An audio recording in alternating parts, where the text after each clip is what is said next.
कधीच नाही चुकणार तुमचे फेवरेट टीव्ही शोज झी5 सोबत, तेही एकदम फ्री। साप स्वतःचं रक्षण करत होता म्हणून त्याच्यामध्ये विष पडलं। बरं, घार हा भक्षुक प्राणी आहे, तिनं स्वतःसाठी काहीतरी घेतलं म्हणून ते सापाचा बचाव करताना त्याच्यामध्ये विष पडलं। मग पाप आहे ना, हे कुणाच्या तरी माथ्यावर हे पाप टाकावं लागणार आहे।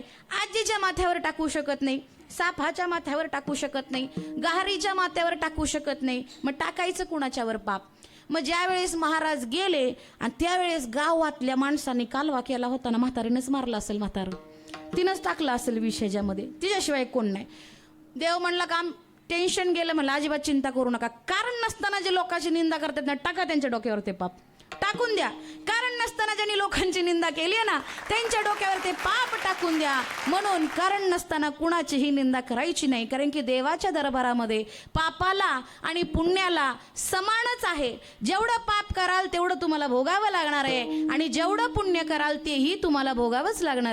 झी5 ॲप डाउनलोड करा आणि पहा सर्व एपिसोड्स एकदम फ्री।